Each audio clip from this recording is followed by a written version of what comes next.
నమస్కారం. భారత ఆర్థిక ప్రపంచంలో ఒక పెద్ద వార్త వచ్చింది. అదేంటంటే అంబానీకి చెందిన జియో ఫైనాన్షియల్ సర్వీసెస్. అవును. ప్రపంచంలోనే అతిపెద్ద ఆస్తి నిర్వహణ సంస్థ అయిన బ్లాక్ రాక్తో చేతులు కలిపింది. నిజమే. ఈ రోజు మనం ఈ భాగస్వామ్యం వివరాలు, దాని ప్రాముఖ్యత గురించి కొంచెం లోతుగా మాట్లాడుకుందాం. తప్పకుండా. అసలు ఈ బ్లాక్ రాక్ ఎంత పెద్దదో చెప్తే ఆశ్చర్యపోతారు. దాని నిర్వహణలో ఉన్న ఆస్తులు అంటే 11.5 ట్రిలియన్లు. 11.5 ట్రిలియన్ డాలర్లా? అవును. అంటే ఎలాన్ మస్క్ సంపద కంటే ఓ 50 రెట్లు ఎక్కువ అనుకోండి. అమ్మో. అంతేకాదు, మన భారతదేశ ఆర్థిక వ్యవస్థ ఉంది కదా, సుమారు 4.19 ట్రిలియన్లు. దానికంటే దాదాపు 3 రెట్లు పెద్దదనమాట. అంటే అంత పెద్ద సంస్థ ఇది?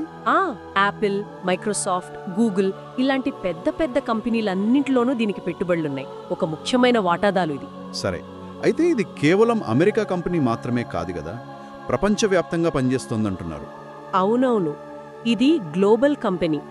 వ్యక్తులు, పెద్ద పెద్ద సంస్థల దగ్గర నుంచి డబ్బు సేకరించి స్టాక్ మార్కెట్లు, మ్యూచువల్ ఫండ్స్, ఈటీఎఫ్లు ఇలా రకరకాల వాటిల్లో పెట్టుబడి పెడుతుంది. అంటే ఈ 11.5 ట్రిలియన్లు వాళ్ళ సొంత డబ్బు కాదనమాట.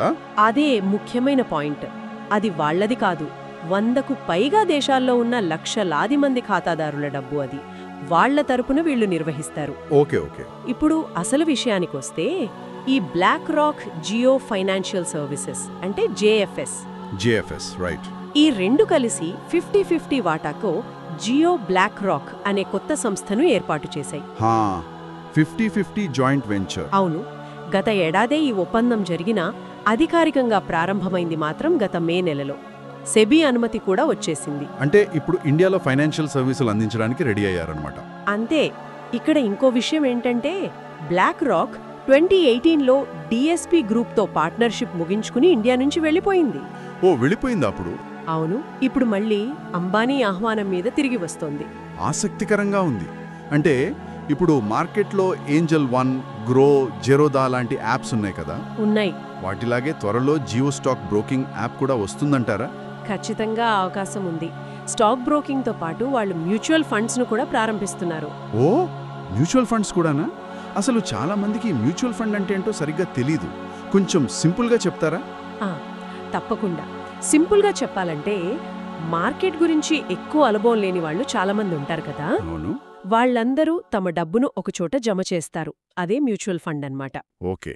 ఆ జమ చేసిన డబ్బును ఒక ఎక్స్పర్ట్ అంటే ఫండ్ మేనేజర్ తీసుకుని స్టాక్స్లో, బాండ్స్లో లేదా ఈటీఎఫ్లలో పెట్టుబడి పెడతారు. ఈటీఎఫ్ అంటే ఎక్స్చేంజ్ ట్రేడెడ్ ఫండ్స్. అంటే అవి కూడా ఒక రకమైన ఫండ్సే. స్టాక్ మార్కెట్లో షేర్లు లాగా కొనుక్కోవచ్చు, అమ్ముకోవచ్చు. రైట్.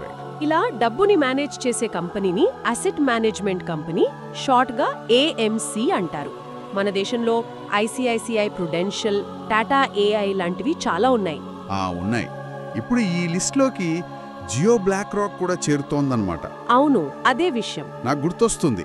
2016లో జియో టెలికాం రంగంలోకి వచ్చినప్పుడు ఎలా మార్కెట్ని మార్చేసిందో. అవును, ఫ్రీ కాల్స్, డేటా అంటూ. అదే. అలాగే ఇప్పుడు ఈ ఫైనాన్షియల్ సర్వీసెస్ రంగంలో కూడా చేయాలని చూస్తున్నట్టుంది. జీరో బ్రోకరేజ్, జీరో కమిషన్ అంటున్నారట కదా. అవును, ఆ మాట వినిపిస్తోంది. తక్కువ ధరలతో ముఖ్యంగా మధ్యతరగతిని ఆకర్షించాలనేది వాళ్ళ ప్లాన్లా ఉంది. అయితే ఇక్కడ నాకు ప్రశ్న. వాళ్ళ దగ్గర 45 కోట్ల మంది టెలికాం కస్టమర్ల డేటా ఉంది. దాన్ని దీనికి వాడతారా? అంటే ప్రైవసీ సమస్యలు రావా? ఇది చాలా మంచి ప్రశ్న అడిగారు. నిజానికి డెవలప్డ్ కంట్రీస్తో పోలిస్తే ఇండియాలో మ్యూచువల్ ఫండ్ ఇన్వెస్టర్లు చాలా తక్కువ శాతం ఉన్నారు. అవును కదా. కాబట్టి జియో తనకున్న ఈ 45 కోట్ల కస్టమర్ బేస్ని వాడుకునే అవకాశమైతే ఉంది. అంటే ఎవరు పెట్టుబడి పెట్టగలరు, ఎవరికి లోన్స్ అవసరం లాంటివి ఆ డేటాతో అంచనా వేయొచ్చు. దీని ద్వారా సిటీలోనే కాదు, పల్లెటూళ్లకు కూడా డిజిటల్గా ఈ సేవలు తీసుకెళ్లాలని చూస్తున్నారు. ఇక ప్రైవసీ విషయానికొస్తే డేటా వాడకంపై కఠినమైన రూల్స్ ఉంటాయి. వాటిని ఎంతవరకు పాటిస్తారనేది చూడాలి. దీనికి తోడు బ్లాక్ రాక్ దగ్గర అల్లాదిన్ అనే ఒక పవర్ఫుల్ ఏఐ సాఫ్ట్వేర్ ఉంది. అల్లాదిన్, ఆ పేరు విన్నట్టుంది. అవును. అల్లాదిన్ అంటే asset liability derivative investment network. ఇది ఒక ఆర్టిఫిషియల్ ఇంటెలిజెన్స్ ప్లాట్ఫామ్. ఏం చేస్తుంది? ఇది రియల్ టైంలో మార్కెట్లని అనలైజ్ చేస్తుంది, రిస్కులను అంచనా వేస్తుంది. అంటే ప్రపంచవ్యాప్తంగా దాదాపు $20 ట్రిలియన్ ఆస్తులను ఇది మానిటర్ చేస్తుందంటే దాని పవర్ ఆలోచించండి. అబ్బా, 20 ట్రిలియన్లు! ఈ టెక్నాలజీ ఇప్పుడు జియోకి అందుబాటులోకి వస్తుంది. అంటే మార్కెట్ ఒడిదుడుకులని ముందుగా పసిగట్టి ఇన్వెస్టర్ల పోర్ట్ఫోలియోలని జాగ్రత్తగా మేనేజ్ చేసే అవకాశం ఉంటుంది. ఇది చాలా పెద్ద అడ్వాంటేజ్ అవుతుంది కదా వాళ్ళకి. ఖచ్చితంగా. మరి వాళ్ళు ఇప్పటికేమైనా ఫండ్స్ లాంచ్ చేస్తున్నారా? అవును. మొదటగా 2 ఫండ్స్ తీసుకురావడానికి రెడీ అవుతున్నారని సమాచారం. ఒకటి Jio BlackRock liquid fund, రెండోది Jio BlackRock money market fund. Liquid fund, money market fund. ఎందుకని మొదటి ఇవి? సాధారణంగా ఇవి చాలా తక్కువ రిస్క్ ఉండే ఫండ్స్ అన్నమాట. డబ్బులు అవసరమైనప్పుడు సులభంగా వెనక్కి తీసుకోవచ్చు. ఓకే, సేఫ్ ఆప్షన్స్ అన్నమాట. అవును. కొత్తగా మార్కెట్లోకి వచ్చే సంస్థలు ఇలా సేఫ్ ఆప్షన్స్తో మొదలుపెట్టడం కామన్. సో జియో టెలికాంలో లాగే ఇక్కడ కూడా తక్కువ ధరలు, వాళ్లకున్న కస్టమర్ బేస్, దీనికి తోడు ఈ అల్లాదిన్ లాంటి టెక్నాలజీ. వీటన్నిటితో అవును. వీటన్నిటితో మన దేశంలో ఉన్న సుమారు 72 లక్షల కోట్ల మ్యూచువల్ ఫండ్ ఇండస్ట్రీలో పెద్ద మార్పే తీసుకురాగలరు. వాళ్ల ప్రారంభ పెట్టుబడి కేవలం 300 మిలియన్లే అయినా ఈ అంశాలు వాళ్ళకి బాగా ప్లస్ అవుతాయి. ఓకే. మొత్తంగా చూస్తే ఒక గ్లోబల్ జైంట్, ఒక లోకల్ మార్కెట్ లీడర్. ఈ కాంబినేషన్ భారత ఆర్థిక సేవల రంగాన్ని రీడిఫైన్ చేస్తుందంటారా? ఆ సామర్థ్యమైతే ఖచ్చితంగా ఉంది. చూడాలి ఏం జరుగుతుందో. ఇది ఇన్వెస్టర్లకు కొత్త అవకాశాలు తెస్తుందా, లేక పోటీ పెరిగి కాంప్లెక్సిటీ పెరుగుతుందా అనేది మనం గమనించాలి.